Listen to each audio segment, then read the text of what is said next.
बड़ी खबर है यहाँ पर, दिल्ली से औद्योगिक सुरक्षा से जुड़ी केंद्रीय टीम भी जांच के लिए वहां पहुंच गई है।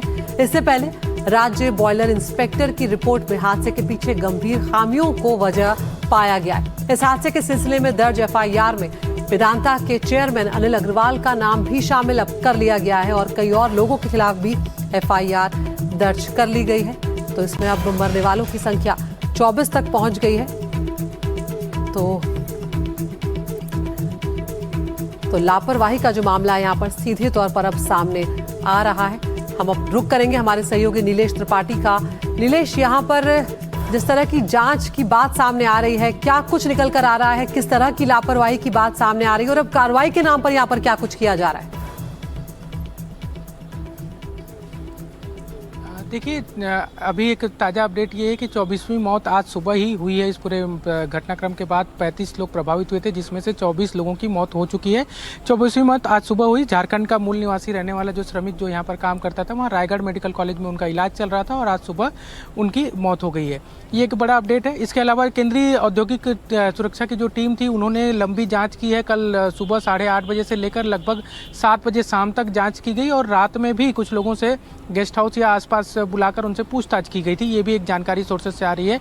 कई सारी खामियां हालांकि प्राथमिक रिपोर्ट में भी सामने आई थी। वजह तलाशी जा रही थी, उसमें बड़ी वजह ये बताई जा रही थी कि जो लगातार प्रोडक्शन का दबाव बढ़ता जा रहा था, इसी वजह से ऑपरेशनल फॉल्ट हुआ और ये हादसा हुआ। उसमें भी पीए फैन की खराबी को नज़रअंदाज करना, ये एक बड़ी वजह बताई जा रही है, क्योंकि सुबह 10:30 बजे 14 अप्रैल को पीए फैन में पहली बार खराबी को नोट डाउन किया गया था और उसके बाद 2 बार और खराबी नोट डाउन की गई। बावजूद इसके प्रोडक्शन जारी रखा गया, वो भी बढ़ते क्रम में। ये भी एक बड़ी वजह हादसे के पीछे बताई जा रही है। हालांकि अभी डिटेल रिपोर्ट आनी बची है, लेकिन केंद्रीय टीम और राज्य की टीम जो टेक्निकल एक्सपर्ट्स हैं, उन्होंने सैंपल इकट्ठा किए हैं, लॉग बुक वगैरह टलाते हैं, डिजिटल लॉग बुक टलाते हैं। कल की जो जानकारी मिल रही है उसके मुताबिक दिन भर न सिर्फ 14 अप्रैल के प्रोडक्शन या 1-2 दिन पहले के प्रोडक्शन, बल्कि पिछले सप्ताह के भी प्रोडक्शन के डिजिटल लॉग बुक जो है वो देखे गए हैं। और इसमें एक जानकारी अहम ये भी मिली है कि पिछले 1 साल से लगभग फंक्शनल था ये प्लांट।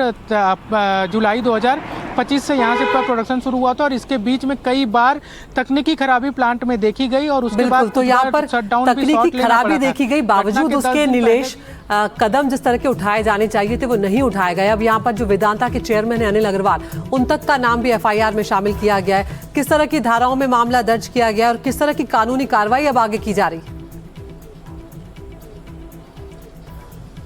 देखिए, जो चेयरमैन हैं उनके खिलाफ मामला दर्ज किया गया, अनिल अग्रवाल के खिलाफ। इसके अलावा इस प्लांट के जो प्रबंधक थे देवेंद्र पटेल सहित 19 लोगों को इसमें नामजद किया गया है।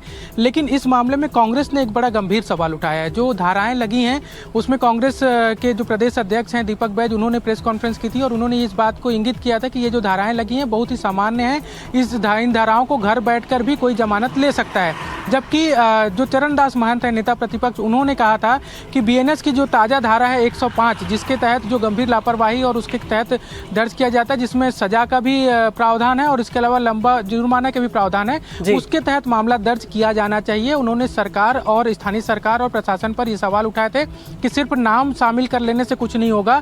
अगर लापरवाही बड़ी हुई है तो धारा भी उस तरह की कड़ी लगाई जानी चाहिए। मौजूदा स्थिति में जो धारा लगी है वो सामान्य धारा है, इसमें बहुत ज़्यादा कुछ होना नहीं है। ऐसे में धारा बढ़ानी चाहिए। लेकिन जब हम स्थानीय प्रशासन और सरकार से इस मामले में हमने बातचीत की तो उनका ये कहना था कि अभी जांच शुरुआती है, जांच चल रही है। जैसे ही विस्तृत रिपोर्ट आ जाएगी, एक्चुअल कारण समझ आ जाएगा, उसके बाद निश्चित तौर पर धाराएं भी बढ़ाई जाएंगी और जो जिम्मेदार होंगे उन पर कार्रवाई भी की जाएगी। इस बात को लेकर जिला प्रशासन और सरकार ने ठीक है। नीलेश, आप नजर बनाए रखिए, लौटेंगे आपके पास। फिलहाल इस तमाम जानकारी के लिए बहुत बहुत शुक्रिया आपका। तो वेदांता पावर प्लांट हादसे पर अब एक्शन लगातार लिया जा रहा है। वेदांता ग्रुप के मालिक अनिल अग्रवाल पर एफआईआर दर्ज हुई है और आज एक और जान चली गई और उसके बाद मरने वालों का आंकड़ा 24 तक चला गया है। और सवाल अब यही उठाया जा रहा है कि इन 24 जिंदगियों का जिम्मेदार आखिर कौन है।